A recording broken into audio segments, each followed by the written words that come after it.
यह बात है उन दिनों की है जब बुद्ध आम के बाग में अपना समय व्यतीत कर रहे थे।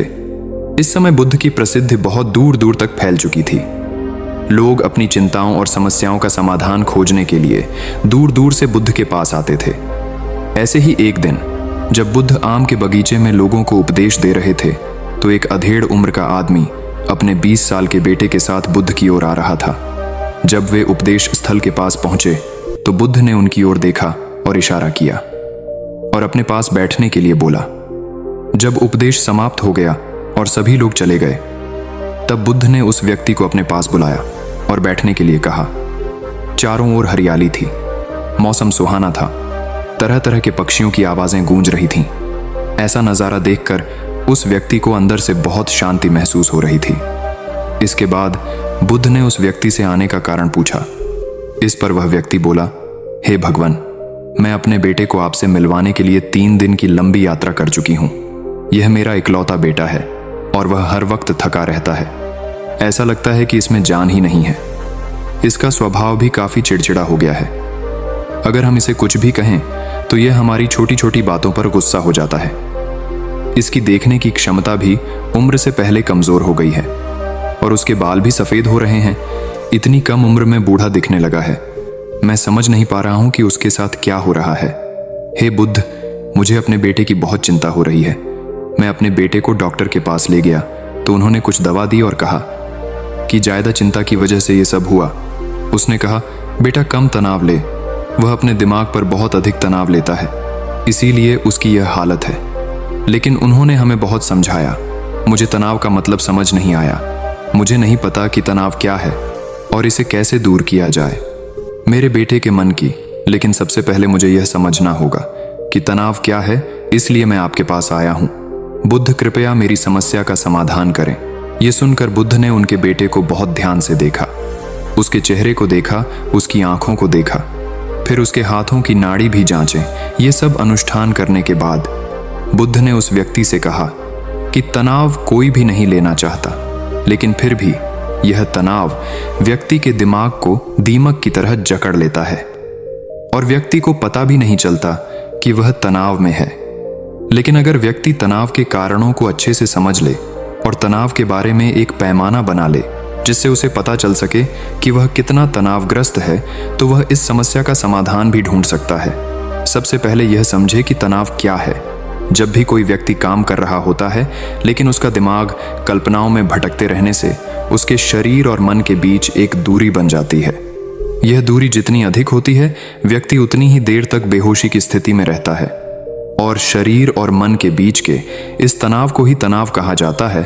आखिर पसंदीदा खेल खेलने के बाद इंसान ऊर्जा और खुशी से क्यों भर जाता है, जबकि उसने अपने शरीर को थका दिया है।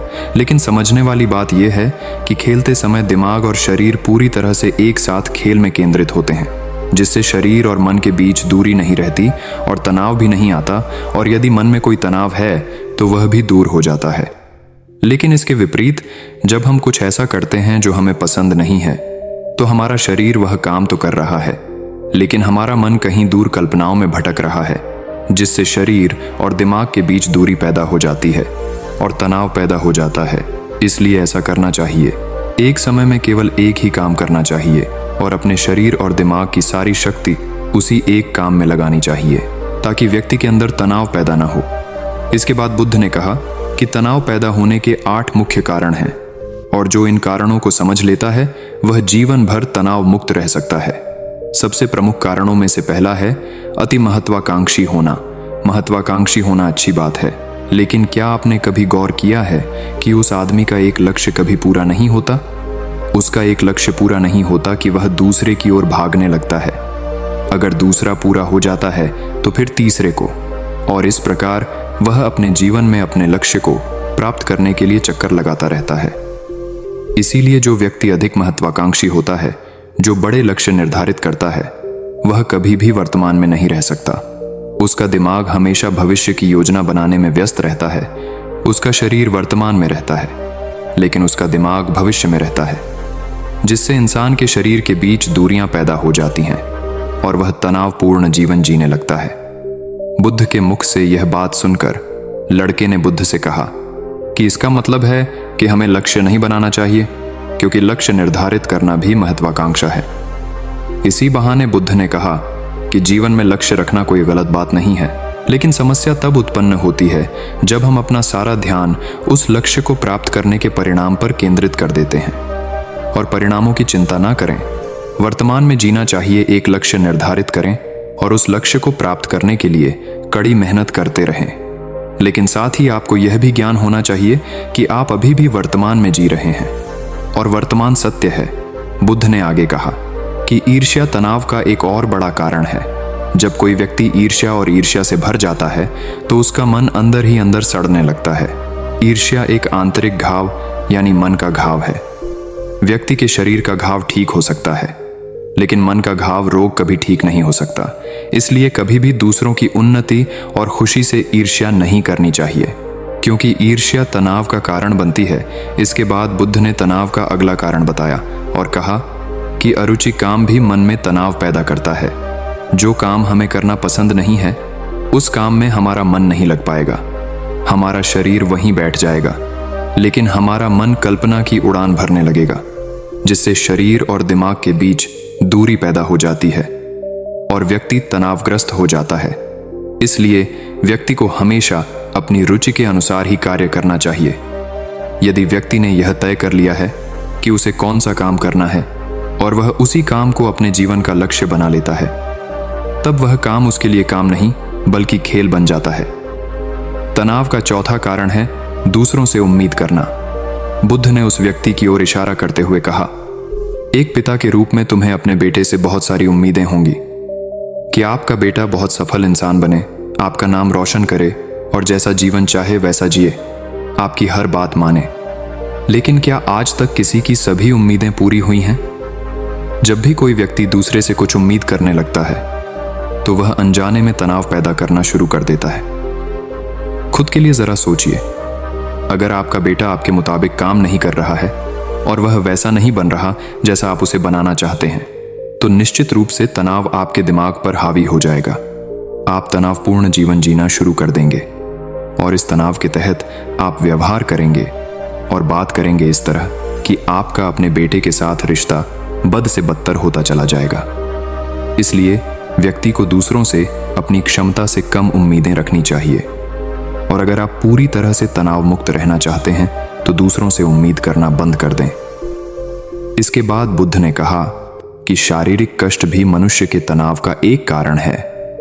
जब कोई व्यक्ति किसी शारीरिक दर्द से गुजर रहा होता है तो उसका पूरा ध्यान उस दर्द पर होता है और वह सारा दिन बस अपने दर्द के बारे में ही सोचता रहता है, जिससे उसका मन दुखद विचारों से भर जाता है और ऐसे में व्यक्ति तनावग्रस्त रहने लगता है। ये सब सुनकर वह व्यक्ति बोला कि हे बुद्ध, लेकिन शारीरिक कष्ट किसी भी व्यक्ति को हो सकता है, तो क्या वह व्यक्ति जीवन भर तनाव में रहेगा? इसका उत्तर देते हुए बुद्ध ने कहा कि मनुष्य को यह समझना चाहिए कि हमारा जीवन दुख का आधार है। जैसे जैसे हमारा जीवन चलता है, बीमारियां आती हैं और फिर अंत में मृत्यु आती है। इसलिए बीमारियां ये मानव जीवन का अभिन्न अंग हैं।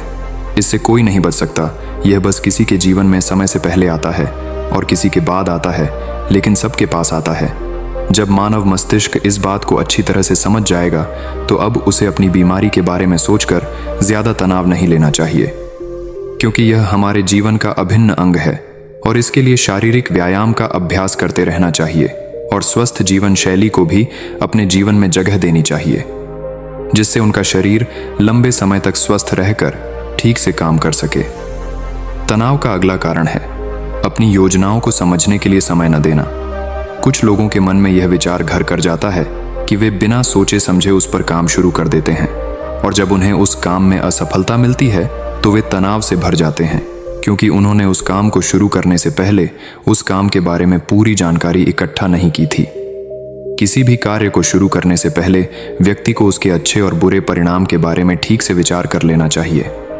व्यक्ति को यह भी अच्छे से सोचना चाहिए कि यदि यह योजना सफल नहीं हुई तो इसके बाद मैं क्या करूंगा। इसलिए व्यक्ति को अपनी योजनाओं को समझने के लिए पूरा समय देना चाहिए ताकि बाद में वही योजना तनाव पैदा न कर दे। टाल मटोल तनाव का 7वां सबसे बड़ा कारण है आज का काम टाल देना। आपने ये कहावत तो सुनी ही होगी कि आलस्य मनुष्य का सबसे बड़ा दुश्मन है। मनुष्य अपने आलस्य के कारण आज के काम को कल पर टाल देता है और फिर टालना उसकी आदत बन जाती है। टाल मटोल करने वाले का काम कभी भी समय पर पूरा नहीं होता है, और अगर किसी कारण से हो भी जाता है तो उतना अच्छा नहीं होता जितना हो सकता था, और फिर यह बात इंसान के अंदर तनाव पैदा करती है। लेकिन आखिरी समय पर टालना या करना एक आदत है, इसलिए न चाहते हुए भी व्यक्ति बार बार इस आदत का शिकार हो जाता है और फिर काम को टालता रहता है। और फिर जब काम की समय सीमा नजदीक आ जाती है तो वह उस काम को पूरा करने की कोशिश करता है। इसलिए तनाव मुक्त रहने के लिए व्यक्ति को काम को टालने की आदत को छोड़ना होगा, और यह तभी संभव है जब लोग काम को समय से पहले पूरा करने का प्रयास करेंगे। तनाव का आखिरी और सबसे बड़ा कारण है ज्यादा सोचना। लगातार सोचना भी एक बीमारी है, और यह उन लोगों में सबसे ज्यादा पाई जाती है जो कल्पनाएं करते हैं, जो अतीत की घटनाओं के बारे में सोचते रहते हैं और जो भविष्य के बारे में सोचते रहते हैं। इसलिए व्यक्ति को ज्यादा सोचने की आदत पर अंकुश लगाना चाहिए। उसे जितना हो सके खुद को काम में व्यस्त रखने की कोशिश करनी चाहिए और प्रतिदिन ध्यान के अभ्यास को अपने जीवन का हिस्सा बनाएं। बुद्ध के मुख से ये सभी बातें सुनकर वह व्यक्ति हाथ जोड़कर बोला, हे बुद्ध, मेरा बेटा अभी सिर्फ 20 साल का है और उसे इतनी समझ भी नहीं है कि वह सभी बातों का पालन कर सके। आपने कहा कृपया तनाव दूर करने का कोई आसान तरीका बताएं ताकि मेरा बेटा भी उसे अपना सके और तनाव मुक्त रह सके। उस व्यक्ति की यह विनती सुनकर बुद्ध ने कुछ सोचते हुए उत्तर दिया, यदि आप इतनी सारी बातों का पालन नहीं कर सकते तो इसके लिए एक बहुत ही आसान तरीका है। आप एक समय में एक ही काम करने पर ध्यान केंद्रित करें। आप उस समय जो कर रहे हैं बस उसी पर ध्यान केंद्रित करें, और यदि आपका मन भटकता है तो जैसे ही आपको याद आए अपना ध्यान उस काम पर लौट आए। तनाव मुक्त रहने का यह सबसे आसान और अच्छा तरीका है। जब आप खाएं तो केवल खाएं, उसके स्वाद का आनंद लें, उसे महसूस करें। जब आप चलें तो अपना ध्यान केवल चलने पर केंद्रित करें। इससे आपका दिमाग और शरीर दोनों एक ही जगह पर केंद्रित रहेंगे। दोनों के बीच दूरियां नहीं रहेंगी जो तनाव का मुख्य कारण है। दोस्तों, आज की युवा पीढ़ी एक ही समय में 2 या 3 काम करने की आदी हो गए हैं, जैसे फोन पर बात करते हुए गाड़ी चलाना, खाना खाते समय टीवी देखना या फोन का इस्तेमाल करना। और फिर उनकी शिकायत रहती है कि मैं तनाव में रहता हूँ, मेरा मन बेचैन रहता है, मैं चिड़चिड़ा हो गया हूँ। जब कोई व्यक्ति एक समय में 3 काम करता है तो यह स्वाभाविक है तनाव उत्पन्न होना, क्योंकि दिमाग एक समय में एक ही काम पूरे ध्यान से कर सकता है। कभी भी एक ही समय में 2 चीजों पर पूरा ध्यान केंद्रित नहीं कर पाते। इसलिए जहां तक हो सके एक समय में एक ही काम को पूरे ध्यान से करने की कोशिश करें। दोस्तों, आपने आज के इस वीडियो से क्या सीखा वह मुझे आप कमेंट में बता सकते हैं। इसी के साथ में उम्मीद है कि आपको आज की वीडियो पसंद आई होगी, तो इस वीडियो को उस इंसान को शेयर करें जिससे यह कहानी सुनने की जरूरत है, और उसी के ठीक बाद चैनल को सब्सक्राइब करें। तो चलिए फिर मिलते हैं ऐसी एक और नई वीडियो में एक नए मैसेज के साथ। तब तक के लिए अपना ख्याल रखें।